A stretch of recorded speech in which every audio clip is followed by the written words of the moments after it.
हाँ तो बच्चों, घातांक के नियमों का हमने अध्ययन कर लिया है। अब घातांक के नियमों पर आधारित अभ्यास 2B के प्रश्नों को हम हल करेंगे। पहला प्रश्न है सरल कीजिए। इसका पहला खंड है 3 की घात 7 गुणे 3 की घात 8 है। तो ये घातांक के पहले नियम पर आधारित है। एक ही आधार वाली घातीय संख्याओं का गुणन, इसमें आधार 3 है और घातांक 7 है यहाँ पे, और यहाँ पर 8 है। तो दोनों का आधार क्या है? एक ही है। एक ही आधार वाली घातीय संख्याओं का जब गुणन किया जाता है तो घातों को क्या किया जाता है? जोड़ लिया जाता है। तो 3 की घात 7 धन 8 यानी 3 की घात कितना हो जाएगा? 15। तो आंसर क्या हो गया? 3 की घात 15। आइए हम देखते हैं दूसरा खंड। दूसरे खंड में क्या है? 6 की घात 4 गुणे 6 की घात 2 और भागे 6 की घात 5। तो आइए हम पहले गुणन वाली प्रक्रिया देख लेते हैं। इसमें भी वही नियम लागू होगा, घातें जुड़ जाएंगी। 6 की घात 4 धन 2 हो जाएगा और भागे 6 की घात 5। तो 4 और 2 क्या हो जाएगा?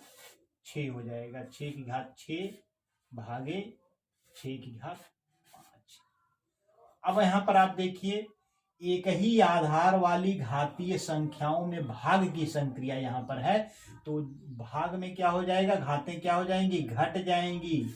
6 की घात 6 ऋण 5 हो जाएगा। तो 6 में से 5 जाएगा तो 1 प्राप्त होगा। 6 की घात 1 और 6 की घात 1 का अर्थ क्या हो जाएगा?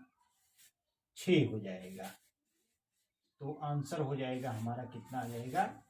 6। आइए हम बढ़ते हैं तीसरे खंड की तरफ। तो तीसरा खंड हमारा है 5 की घात 9 गुणे 5 की घात 4 भागे 5 की घात 8। तो ये भी दूसरे खंड की तरह लगेगा। क्या होगा इसमें? आप देख सकते हैं, एक ही आधार वाली घातीय संख्याओं का गुणा किया गया है। तो ये हो जाएगा, घातें जुड़ जाएंगी। 5 की घात 9 धन 4 हो जाएगा और भागे 5 की घात 8 हो जाएगा। और 9 और 4 जब आप जोड़ेंगे तो आपको प्राप्त हो जाएगा 5 की घात 13 और भागे 5 की घात 8 यहाँ पर है। तो अब पुनः आप देखिए, एक ही आधार वाली घातीय संख्याओं में भाग की संक्रिया यहाँ पर है।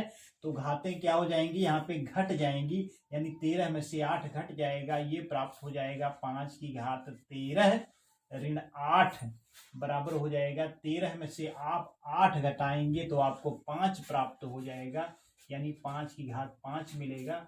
तो इसका आंसर क्या हो गया? आंसर बराबर हो जाएगा 5 की घात 5। आइए बढ़ते हैं चौथे खंड की तरफ। 2 गुणे 5 की घात 2 है, उसके बाद धन का चिन्ह लगा है, फिर 5 गुणे 2 की घात 5 है। तो आइए देखते हैं इसका मान क्या हो जाएगा। तो 2 गुणे 5 की घात 2 का अर्थ हो जाएगा 5 का 5 में 2 बार गुणा, 5 गुणे 5 हो गया, धन, इसे एक ब्रैकेट में कर लीजिए, 5 गुणे 2 की घात 5 का मतलब हो जाएगा 2 का 2 में 5 बार गुणा,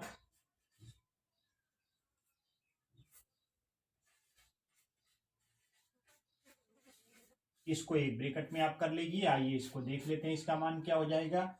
2 पच्चे 10 और 10 पच्चे 50, 50 हो गया, धन 5 दुनाई 10 दुनाई 20 दुनाई 40, 40 दुनाई 80 और 80 दुनाई 160, 160 आपको प्राप्त हो गया। अब आप 160 में 50 जब आप जोड़ेंगे तो आपको क्या प्राप्त हो जाएगा? 210। तो आंसर क्या मिला हमें? आंसर बराबर 210। आइए हम बढ़ते हैं अगले खंड की तरफ। तो पांचवा खंड हमारा है 2/3 की घात 2 गुणे 2/3 की घात 3। यहां पर देखिए 2/3 आधार है, तो एक ही आधार वाली घातीय संख्याओं का गुणन किया गया है। तो यहां पर भी घातें जुड़ जाएंगी, तो ये आपको प्राप्त हो जाएगा, बराबर हो जाएगा 2/3 की घात 2 धन 3 और 2 और 3 आप जोड़ेंगे तो 5 आपको प्राप्त हो जाएगा, यानी 2/3 की घात हो गया 5। तो आंसर हमारा क्या हो जाएगा, आंसर बराबर 2/3 की घात 5। ये हो गया हमारा आंसर। आइए हम देखते हैं अगला खंड। 4/9 की घात 3 गुणे 4/9 की घात 4 भागे 4/9 की घात 5। तो यहां पर देखिए ये कई आधार वाली घातीय संख्याओं का गुणन किया गया है। तो 4/9 और घात जो है 3 और 4 जुड़ जाएगी, 3 धन 4 हो जाएगा। भाग का चिन्ह आप लगाइए, 4/9 की घात 5 है तो 4 और 3 और 4 हो जाएगा 7, 4/9 की घात 7 भागे 4/9 की घात 5। यहाँ पर भाग है, इसका अर्थ है कि घातों घट जाएंगी, तो ये हो जाएगा 4/9 की घात 7 ऋण 5 हो जाएगा, और 7 में से 5 आप घटाएंगे तो 4/9 की घात हो जाएगा 2। तो इसका आंसर हमको क्या प्राप्त हो गया, आंसर बराबर हो गया 4/9 की घात 2। तो इस प्रकार से हमारे पहले प्रश्न के सभी खंड हो गए हैं। आइए हम बढ़ते हैं दूसरे खंड की तरफ। तो दूसरा प्रश्न हमारा यह है कि सरल कीजिए। पहला खंड इसका है 15 की घात 8 गुणे 15 की घात 12 भागे 15 की घात 20। तो यहां पर आप देखिए गुणा है, इसलिए घातें जुड़ जाएंगी।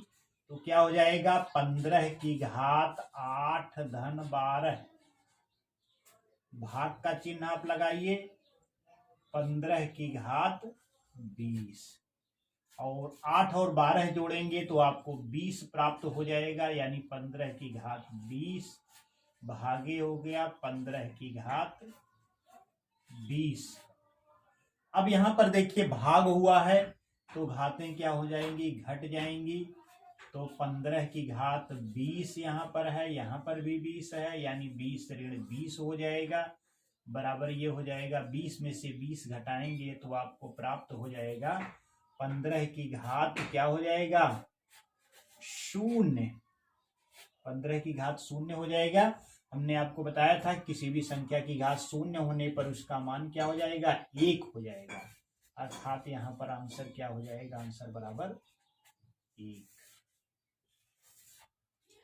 आइए हम बढ़ते हैं दूसरे खंड की तरफ। इसमें है 25 की घात 3 गुणे 25 की घात 7 भागे 25 की घात 10। तो ये हो जाएगा, यहाँ पर देखिए गुणा है तो घातें जुड़ जाएंगी। तो 25 की घात 3 धन 7 हो जाएगा, भाग का चिन्ह आप लगाइए, 25 की घात 10 लिखिए, उसके बाद यहाँ पर 7 3 10 हो जाएगा, 25 की घात 10 भागे 25 की घात 10। यहाँ पर देखिए भाग का चिन्ह है तो घातें घट जाएंगी। तो 25 की घात 10 ऋण 10 हो गया, 10 में से 10 आप घटाएंगे तो आपको 0 प्राप्त हो जाएगा, 25 की घात 0 मिला। और किसी भी संख्या की घात 0 होने पर उसका मान क्या हो जाता है, 1 हो जाता है। तो इसका भी मान 1 हो गया, तो आंसर आपका क्या प्राप्त हो जाएगा, 1। तो इस प्रकार से 2 खंड हल हो गए। हम आइए बढ़ते हैं तीसरे खंड की तरफ। तीसरा खंड हमारा है 1/2 की घात 6 गुणे 1/2 की घात 3 भागे 1/2 की घात 8। तो आइए देखते हैं इसका हल क्या होता है। यहाँ पर देखिए गुणा किया गया है, इसलिए घातें जुड़ जाएंगी। तो 1/2 की घात हो जाएगा 6 धन 3, भाग का चिन्ह आप लगाइए, 1/2 की घात 8। 6 और 3 आप जोड़ेंगे तो 1/2 की घात हो जाएगा 9, 6 3 9 होता है, भागे 1/2 की घात 8। अब यहाँ पर आप देखिए भाग का चिन्ह है, इसलिए घातें घट जाएंगी। तो ये हो जाएगा 1/2 की घात 9 ऋण 8। 9 में से 8 आप घटाएंगे तो आपको प्राप्त हो जाएगा 1, यानी 1/2 की घात क्या हो जाएगा, 1। और 1/2 की घात 1 का मान जो होता है 1/2 के ही बराबर होता है, अर्थात आपको आंसर प्राप्त हो गया, आंसर बराबर 1/2। ये हो गया आपका आंसर। आइए हम बढ़ते हैं चौथे खंड की तरफ।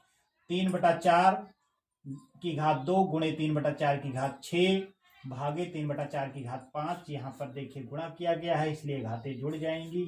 तो 3/4 की घात 2 धन 6 हो जाएगा। भाग का चिन्ह लगाइए। 3/4 की घात 5 आपको प्राप्त हुआ, ये हो जाएगा 6 2 8 हो जाएगा।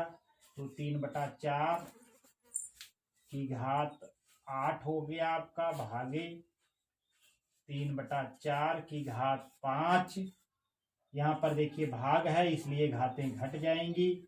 तो 3/4 की घात 8 ऋण 5, 8 में से 5 घटाएंगे तो 3 प्राप्त होगा। 3/4 की घात 3 आपको प्राप्त हुआ, यही आपका आंसर हो जाएगा।